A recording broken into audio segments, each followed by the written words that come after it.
I want to talk about how Scotty KILMER made a video about how the Dodge Rams are crap.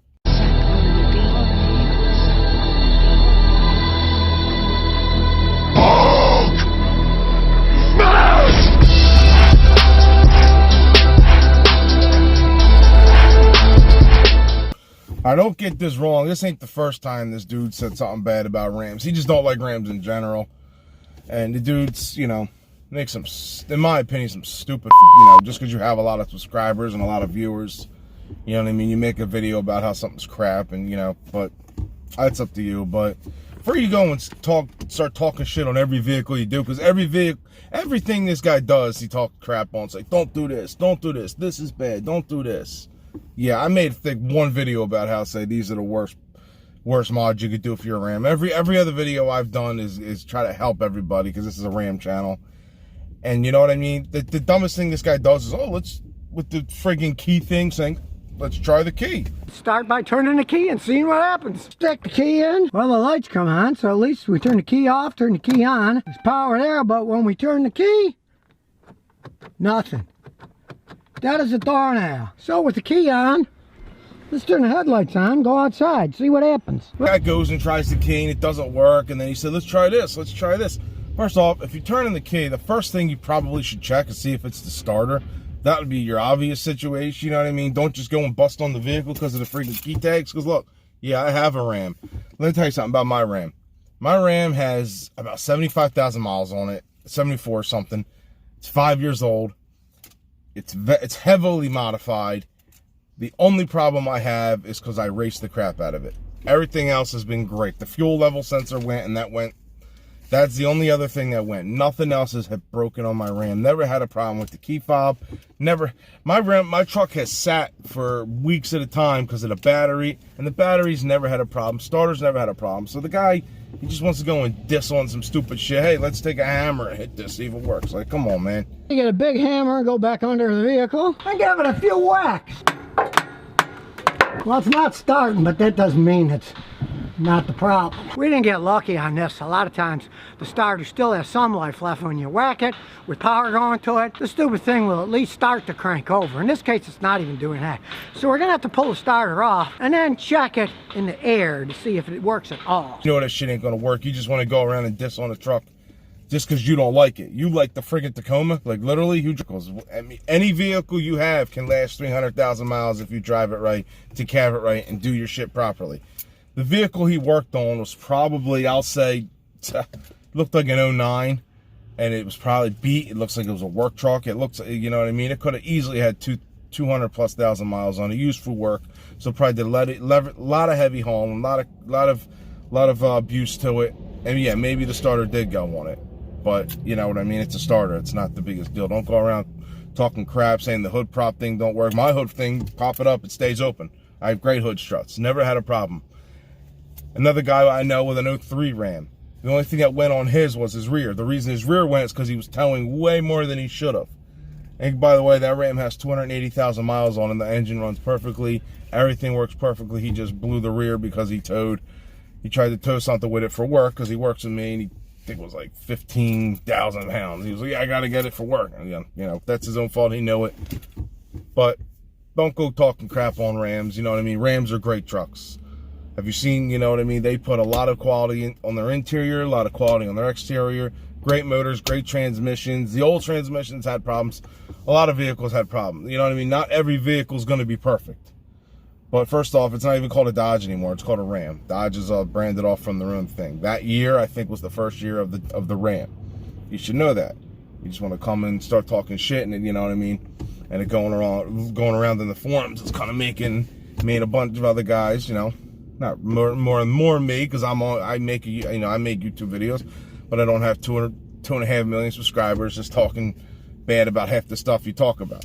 So he did. He probably more than a month ago, he made another video saying why Dodge Rams are the worst trucks to buy or worst vehicles to buy. Really? If they're the worst vehicles to buy, why are they the number 3 selling vehicle in this country? Maybe number 2. I think they actually might have passed Silverado. I'm not 100% sure, but I know they're up there. So why are they number 3 selling vehicle? Why are they the longest lasting trucks on the road? There's reasons why. I know guys with plenty of miles on the Rams. Plenty of miles. Guys racing them with 100. I have, like I said, my vehicle is highly modified. I have cam, full bolt-on, 4,000 stall, put an intake manifold. I have a lot of work, you know what I mean? And I'm just saying full bolt-ons is I don't want to name every little tiny bolt-on. So, and I race my truck. I've put 200 passes at the drag strip on my truck. The only thing that broke from my truck was I broke the transmission output shaft because of wheel hop. That is the only reason that thing broke, is because it wheel hopped so hard. And I think the tires had something to do with it. The tires were shitty that day. It was cold out, so it hopped bad. It can happen, you know what I mean? Had nothing to do with the truck itself. Had to do with the conditions and the tires, and it wheel hopped. And part of that wheel hop, I think, was the reason my rear differential, because wheel hop shatters shit. And right after we got the transmission fixed, that's when I started hearing humming and a little bit of clicking from the rear. It's only after we put the new transmission in, and the only time the transmission went in was after we got it fixed. That was the day after the racetrack, because it broke at the racetrack. So I have not driven it since. So basically, tranny broke, put the new tranny in. That's when the problems I started hearing. The limited slip probably could have been going before then, because I do have videos. But the reason the limited slip could have gone, because I do burnouts to heat the tires up at the drag strip. I easily could have done it. Maybe not. Maybe it was because it's a limited slip. It's not always two wheels exactly at the same time. It's not a pure posi traction. It's a limited slip that one kicks in. Sometimes they both kick in exactly the same. Depends on how sticky the track is. I was at the track. The one time it was happening to me, there was a brand new Z06 in front of me that he only had one tire spinning. So it could have been the track being really friggin' sticky and only grabbing that one tire. I'm not 100% sure. So yeah, I've had no problems with Dodge Rams. I love my Ram. I would definitely, if I'm in the market eventually to get another vehicle, I want to get another Ram. Absolutely. I would keep my Ram, because my Ram is going to be hard to trade in, because considering all the modifications I have. I'd keep my Ram and I'd buy a new one. Now, I don't know what, I'm waiting to see if maybe they come out with a single cab. Reason I'm saying I can come out with a single cab is because maybe I would modify a single cab and race a single cab now. Much lighter than mine. I have a 4-door, 4-wheel drive. I'd look for a single cab, 2-wheel drive. I would. And I think it's possible. I'm waiting for this to see what happens. They only have 4 doors out right now, and I love them all. I would definitely get another 4-door. I don't care. I would if I was going to get it as a daily driver, I would get a crew cab. I would get something a little bigger. And if I was going to get it as a daily driver, I'd get it a lot. I'd get more than the Express. I'd get something a little bit nicer. They don't even have the Express model out. They have Bighorn, Laramie. I'd get something a little bit higher end. But I have to wait till things are paid off, like this, and possibly my next truck. More of this. This I'm trying to pay off as fast as possible. Yes, this is a Ram channel. Yes, I do drive a Lexus as a daily, but I just got this Lexus 2 weeks ago. This is only the second week I've been driving it. The reason I'm driving it is because the rear went in my Ram. That could have been from the wheel hop, or the 200 plus passes I have at the drag strip, because I actually change my oil all the time. I do all my fluids. I do everything. I don't do everything myself. I do a lot of the maintenance myself, but all the maintenance I do and stuff like that, it keeps the truck running longer. The truck can last. And no starter problems. Great transmission in the 8-speed. The transmission in the 8-speed would have never broke. The transmission on the output shaft is rated at over 1,000 horsepower and 1,000 foot-pounds of torque, even in mine. It's the same one in the Scat Packs, and there's some boosted Scat Packs that are running very high horsepower. So very high horsepower Rams out there that have a lot more power than me, that have no problems, issues whatsoever. So don't listen to this dude. This dude has been making videos about how shit gets, everything he thinks is bad because he thinks it's bad. You know what I mean? You get 500,000 views for it. That's great. But go with your gut. You know what I mean? I was doing. I've had no problems with my truck. I love my truck.